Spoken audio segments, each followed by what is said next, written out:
Hai semua, selamat datang di podcast Kopi Kuy, tempat kita ngobrol santai tentang topik-topik seru dan aktual. Pertama-tama kenalin, nama aku Stefano Salim dari Fakultas Hukum Universitas Pelita Harapan angkatan 2022. Nah, di sini tentunya aku nggak bakal ngobrol sendirian nih, karena kan bakal garing banget dong. Kalau gitu aku bakal ngajak teman-teman aku buat ngobrol bareng di sini sama aku.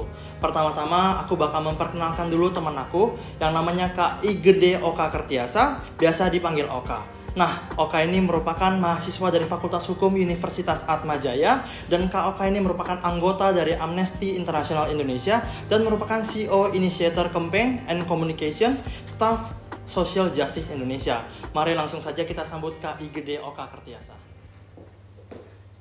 Oke, halo Oka. Apa kabar? Baik. Nah, teman-teman, ini kenalin ada Kak Oka di sini. Kak Oka mungkin mau menyampaikan 1-2 kata dulu untuk teman-teman penonton di sini. Sini, halo semuanya yang nonton.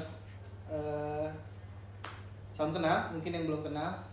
Semoga nanti juga diskusinya bikin makin kenal, dan ya kita bakal ngobrol soal pemilu ya. Maksudnya berarti kalau pas video ini direkam, kita gak kurang dari 2 minggu lagi untuk melakukan pemilihan umum di TPS gitu. Jadi penting lah untuk kita ngupas lebih dalam soal pengetahuan soal pemilu nanti. Jadi nggak kosong-kosong amat lah kita Gen Z tuh gitu. Oke, terima kasih, luar biasa teman-teman ya, keren kan? Nah, tapi aku di sini juga nggak ngundang satu, kenalin teman aku yang keren banget juga nih. Dia adalah seorang mahasiswi aktif UPH angkatan 2022 dan merupakan anggota divisi aksi strategis HMFH UPH. Mari saja kita langsung sambut Jarah Ramadanti Hidayat. Oke, halo Jarah. Halo. Oke. Nah, teman-teman, kita di sini udah kehadiran 2 teman-teman kita dari Gen Z ya, untuk membahas tentang terkait dengan debat baca pres dan bacawa pres kemarin. Nah, tapi sebelum itu mungkin Kak Jarah ada mau menyampaikan 1-2 kata dulu untuk teman-teman penonton. Sampai mungkin gak berbeda dari kakak, berhubung ini direkam mendekati pemilu, jadi kemungkinan pas videonya keluar udah pemilu atau mungkin 2 hari sebelum pemilu. Jadi semoga teman-teman Gen Z yang dengar podcast ini bisa lebih tahu dan bisa dapat banyak banget dari kita. Apalagi ini POV dari Gen Z kan sama Gen Z, dan semoga nggak salah pilih. Oke, terima kasih. Nah, teman-teman, kalau gitu di sini karena kita udah kehadiran 2 teman-teman kita yang keren banget di sini, sama-sama Gen Z juga, yang tentu pasti ngikutin banget nih kan kemarin tentang debat baca pres dan bacawa pres juga. Nah, buat semuanya penonton, mari kita dengerin podcast ini dan kita explore lebih lanjut tentang debat baca pres dan bacawa pres 2024 ini. Semoga podcast ini bikin kita semakin kreatif dalam mengambil keputusan cerdas di pemilihan kepala negara kita nantinya ya. Nah, buat Jarah sama Oka nih, buat Kak Oka dulu deh. Aku mau nanya nih, kira-kira sebagai narasumber yang mewakili Gen Z nih Kak, sebagaimana Kak Oka ini melihat antusiasme Gen Z terhadap debat baca pres dan bacawa pres 2024, dan apa nih yang membuat debat ini menarik bagi Gen Z?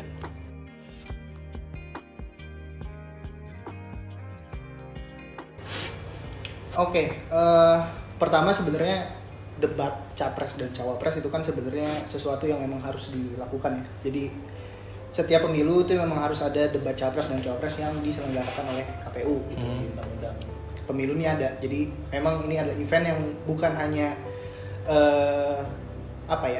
ngikutin tren gitu-gitu, tapi memang secara undang-undang memang debat capres dan cawapres ini memang harus diadain gitu ya. Kalau itu 5 kali.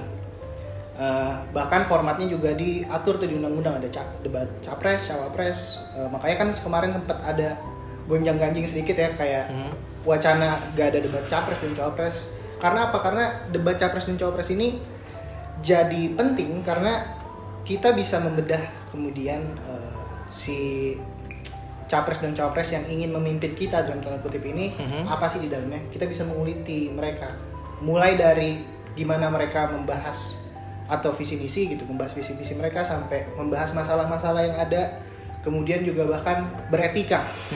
Debat tuh kayak gimana kayak gitu. Jadi kita bisa melihat tuh dari ciri kepemimpinan yang kayak gimana yang kemudian akan dilakukan mereka ketika memimpin, itu bisa lihat di debat kayak gimana. Kayak gitu. Iya benar banget sih. Jadi memang itu satu keharusan yang mungkin bikin kita Gen Z jadi lebih tahu nih mana memang kepala negara yang gimana ya, yang memang lebih punya visi yang lebih jelas, mana yang kurang lebih mereka punya strategi yang lebih baik ya. Nah kalau misalnya untuk Zahra sendiri, kira-kira punya tanggapan apa nih?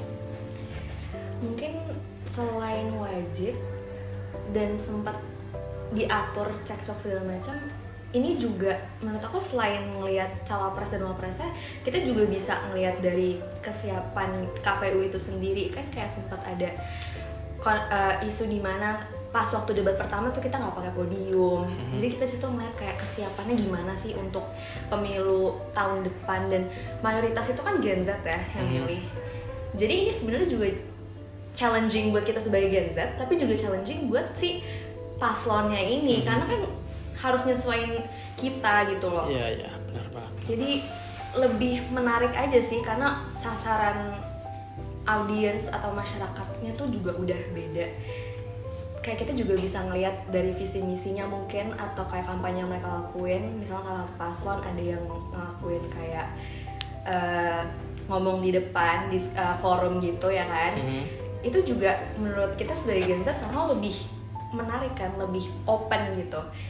Ya, jadi kita bisa lihat itu sih menurut aku. Iya benar banget sih. Jadi aku juga bisa menanggapi dengan kayak gitu.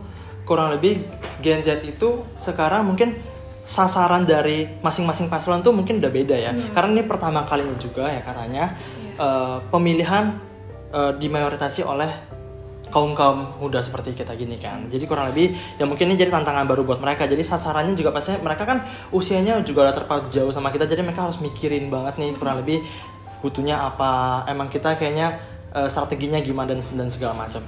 Emang sekarang pemilu tuh ya hebat banget sih. Kalau misalnya bisa dibilang kayak demokrasi di Indonesia dan segala macam memang bisa dibilang menjadi salah satu ini momentum penting ya kan, setiap 5 tahun sekali yang dinanti-nanti sama seluruh masyarakat Indonesia. Oke, nah teman-teman, terkait tadi yang udah kita bahas juga dari pertanyaan-pertanyaan terkait dengan gimana sih point of view Gen Z melihat debat baca pres dan baca wapres yang kemarin lagi gonjang-ganjing gitu ya. Nah, kemudian aku juga punya pertanyaan selanjutnya juga nih buat Kak Oka dan buat Zahra juga. Pertama buat Kak Oka dulu. Menurut Kak Oka, bagaimana Gen Z memanfaatkan kreativitas mereka dalam menganalisis argumen, kebijakan dan rencana aksi yang disampaikan oleh calon-calon presiden dan wakil presiden ini?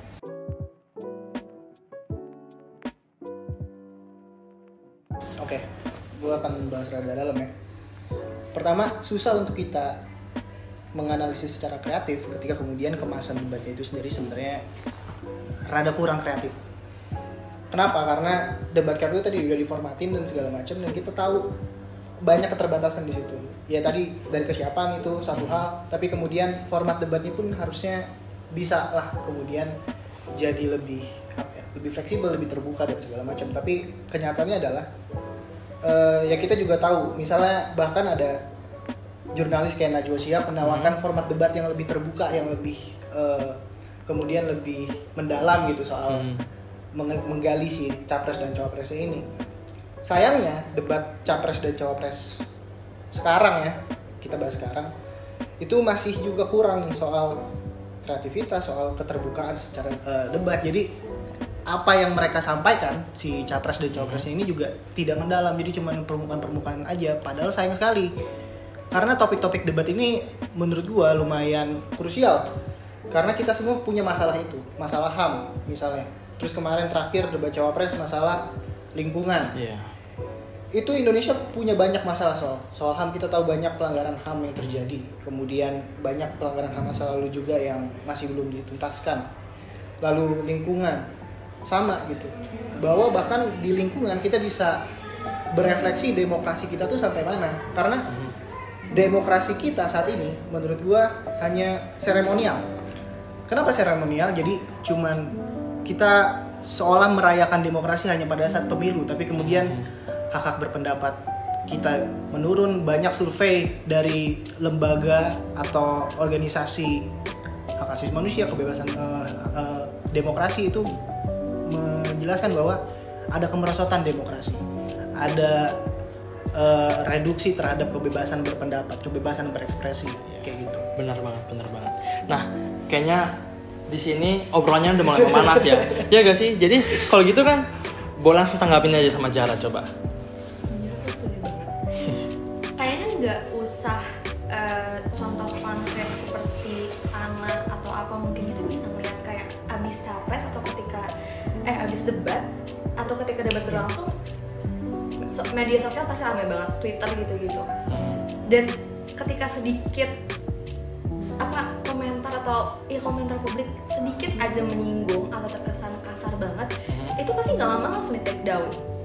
Jadi apa ya, kita harus kreatif, kita harus gali dalam-dalam, tapi kita aja nggak bisa, kita mau beropini aja tuh nggak bisa gitu loh. Ya jadi menurut aku kayak dari segi misalnya kayaknya ini mosi yang kemarin sih, yang tambang ilegal itu ya, mungkin itu aja kita bisa ngeliat kayak gimana masing-masing paslon terkesan nggak mau jawab secara transparan gitu loh. Bahkan kayak sempet didas kayak ya itu kan namanya ilegal gitu. Mereka bahkan nggak mau mention itu gitu loh. Jadi ya kita nggak bisa gali apa-apa juga gitu. Jadi sebagai Gen Z kita pun harus gali sendiri. Bahkan sekarang kita pun berinisiatif sendiri kan, bikin platform misalnya kayak ya kita tahu lah, nggak usah kita mention yang lagi happening banget sekarang, dimana kita bisa check track record gitu-gitu. Jadi harus kitanya juga yang berinisiatif gitu. Jadi ya itulah. Iya sih, tapi benar banget juga dari point of view gue juga ngelihatnya itu lebih ke kita tuh dipaksa, kan kurang lebih ini kan kayak negara demokrasi, tapi kita nggak bisa sebebas itu berpendapat. Tapi ya nggak tahu juga ya gimana. Dan kemarin kalau dilihat lagi debat baca presnya, bener banget yang dibilang kayak nggak substansial, dimana yang selalu happening yang muncul di internet, muncul di sosial media dan segala macam itu justru yang gimmick-gimmicknya tadi, bukan substansialnya. Itu bukan jadi concern utamanya. Padahal debat ini kan kayak buat kita ngelihat nih kreativitas baca pres dan baca presnya sejauh apa, mereka tuh punya planning sejauh apa, bukan malah yang dipertunjukkan tuh saling ofensifnya, dan itu kayak malah statement-statement mereka yang kayaknya tuh nggak ini ya, nggak substansial. Iya, nggak substansial, jadinya kayak kurang menjawab aja gitu, jadi kayak mungkin kurang puas dan segala macam. Tapi kemudian ya tidak ada perubahan karena itu menguntungkan mereka gitu, secara cost akan lebih murah gitu, dan mereka juga mungkin bisa lebih mendapat pendapatan yang lebih banyak gitu kan. Ya itu yang dimasalahkan. Terus juga mereka tahu betul soal apa ya, misalnya kenapa kemudian gimmick yang kemudian jadi viral, gimmick atau candaan-candaan atau sesuatu hal yang menurut kita sebenarnya remeh gitu ya. Maksudnya kita merindukan yang namanya politik gagasan gitu. Tapi kemudian yang ditunjukkan hanyalah yaitu gimmick-gimmick remeh yang apa ya? Ya memang mereka tahu market orang Indonesia males untuk apa ya, yang berat-berat, tapi bukan salah masyarakatnya, harusnya mereka gitu ya. Mereka kan punya apa ya? Punya privilege yang lebih lah untuk mengedukasi masyarakat, tapi kemudian malah yang terjadi mereka memanfaatkan situasi ketidaktahuan masyarakat, terus ketidakpedulian masyarakat untuk kemudian diambil keuntungannya untuk suara-suara mereka, dan ini yang sebenarnya disayangkan sekali di pemilu-pemilu. Luar biasa. Nah, teman-teman kalau gitu memang tanggapan dari Kak Oka, dari Zahra ini memang patut ya kita sebagai Gen Z itu mempertimbangkan, dan kita melihat untuk masa depan politik dan masa depan demokrasi di Indonesia, yang dimana nantinya pasti kan kita akan menjadi penerus bangsa, yang tentunya kita harus punya gagasan lebih baik lagi, kita harus punya visi misi yang lebih baik karena kita bakal memimpin bangsa. Oke, nah teman-teman semua, kayak gak berasa kita udah hampir di penghujung acara ya. Nah, kita bakal langsung masuk aja ke pertanyaan terakhir buat kakak-kakak yang keren yang ada di sini nih. Nah, buat Kak Oka dan buat Kak Zahra juga, aku mau nanya nih, bagaimana penggunaan media sosial dan platform digital mempengaruhi persepsi Gen Z terhadap debat dan calon-calon presiden dan wakil presiden? Bagaimana Gen Z berkontribusi dalam membagikan informasi terkait debat kepada teman-teman mereka dan membangun kesadaran politik di kalangan sesama Gen Z nih?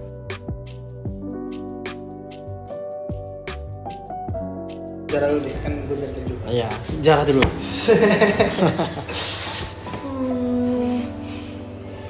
Lebih kalau kita bandingin sama pemilu-pemilu sebelumnya, justru yang tahun ini lebih seru karena lebih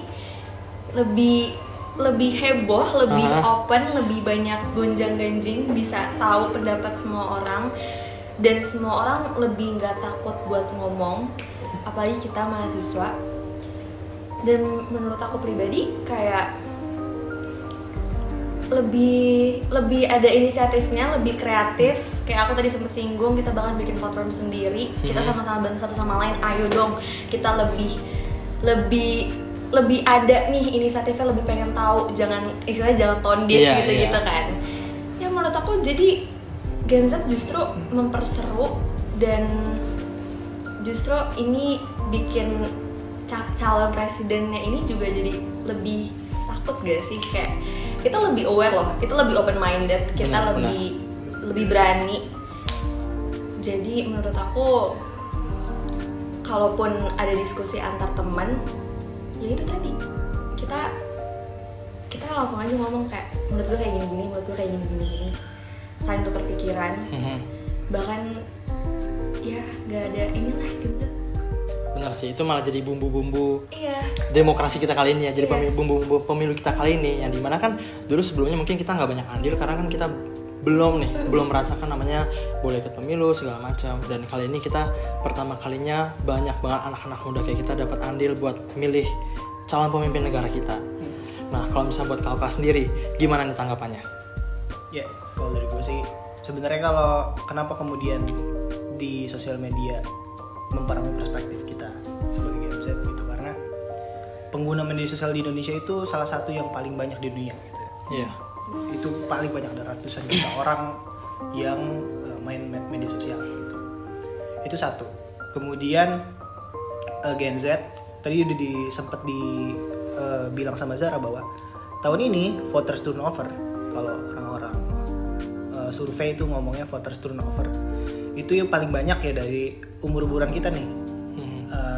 Pemilih-pemilih muda, pemilih-pemilih first time voters gitu, pemilih-pemilih yang pertama. Gue pemilih pertama.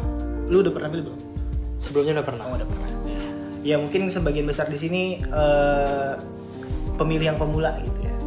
Jadi kemudian apakah mempengaruhi? Ya tentu berpengaruh, karena sebagian besar pemilih kemudian anak muda, terus kita juga yang paling besar pengguna media sosialnya. Tapi yang jadi bahaya juga di satu sisi adalah media sosial ini kan punya algoritma ya. Nah seringkali banget yang gue sayangkan ya, banyak banget sebenarnya misinformasi yang tersebar di media sosial gitu misalnya. Narasi-narasi yang gak bisa dipertanggungjawabkan, terus kita tuh kadang masih gak bisa bedain yang namanya negatif campaign sama black campaign. Ini yang jadi masalah. Jadi kemudian misinformasinya tersebar, kemudian orang jadi terpengaruh sama hal itu, dan ini yang jadi masalah gitu. Kemudian perlu untuk kita, makanya balik lagi, perlu untuk kita mendalami lagi nih, kemudian harus cari lagi sebagai masyarakat gitu ya, untuk lebih dalam mengetahui soal hal-hal kayak gini gitu. Jadi memang kita ini sangat mempengaruhi gitu. Apa yang terjadi opini di media sosial mungkin bisa menggambarkan 50-70% lah persepsi, kemudian apa ya, psikologis masyarakat saat ini kayak gimana. Jadi itulah kemudian kenapa juga survei juga jadi komoditas utama pemilu kali ini. Juga komoditas utamanya adalah di media sosial gitu. Gimana mereka tracking, terus juga misal di Twitter, di TikTok, di Instagram itu bahkan punya apa ya, basis masa-masanya sendiri kan. Setiap capres nih di Twitter siapa, di TikTok siapa, di Instagram siapa. Sayangnya ini gak punya apa ya, kita tuh gak bisa berpikir secara objektif karena tiga-tiganya ini kan punya algoritma sendiri nih masing-masing. Nah kemudian ini dibentuk sedemikian rupa, terperangkaplah kita kepada apa ya, bubble kita masing-masing itu sendiri-sendiri, dan ini yang jadi masalah gitu. Kemudian misinformasi tersebar tanpa ada pengawasan, terus kita juga jadinya terpengaruh. Jadi ini yang menurunkan skala demokrasi kita gitu. Dalam hal ini pemilihan elektoral di pemilu gitu. Iya sih, benar banget. Kalau dari point of view aku juga, aku melihatnya lebih ke kita kan banyak juga ya, seperti orang yang menggunakan media sosial tapi mungkin tidak bisa gimana ya, tidak bisa mempertanggungjawabkan dengan penuh. Dimana kalau misalnya cuma dengar lihat dari thumbnail, dari hoax segala macam, ya mungkin kita nggak bisa membuktikan kan. Jadi mereka cuma lihat dari news ini gini, terus udah gitu jadinya cuma berat sepihak, atau jadinya menurut aku sekarang tuh lebih ke ini ya, jadi lebih risky karena gampang banget dipengaruhi. Nggak di Gen Z doang, karena dari orang-orang yang udah lebih berusia pun mereka kan lebih gampang terpengaruhi hoax lagi, ya kan? Ada apa dikit langsung di share. Dari itu tuh jadi bikin ibaratnya satu lingkup yang tadi dibilang bener banget, satu bubble yang jadi jelek gitu loh. Jadi kita nggak bisa secara penuh melihat mana fakta dan mana bukan fakta, ya kan? Jadinya itu menurut aku sangat disayangkan banget dan jadi rugi banget.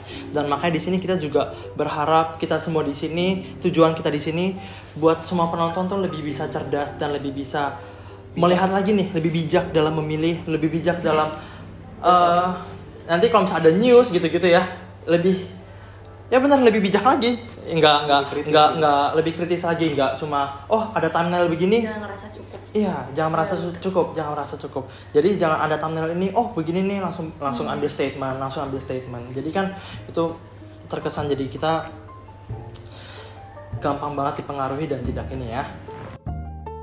Oke teman-teman semua, tanpa terasa kita sudah sampai di penghujung acara kita pada hari ini yang keren banget, yang udah dikasih insight sama kakak, ada Kak Oka, ada Kak Jara di sini, yang tentunya bikin kita jadi lebih bijak lagi. Nah sekali lagi aku mau berterima kasih banyak sama Kak Oka, sama Kak Jara buat waktunya yang udah diluangin buat acara kita pada hari ini. Nah teman-teman, terima kasih udah nonton sampai akhir video ini, dan juga jangan lupa teman-teman buat lebih cermat lagi dalam memilih teman-teman. Nah maka dari itu kita dari podcast Kopi Kui Departemen Aksi Strategis HMFH UPH mengucapkan terima kasih banyak karena sudah menonton video pada hari ini. See you on the next video. Thank you. Ya. Thank you, Steph.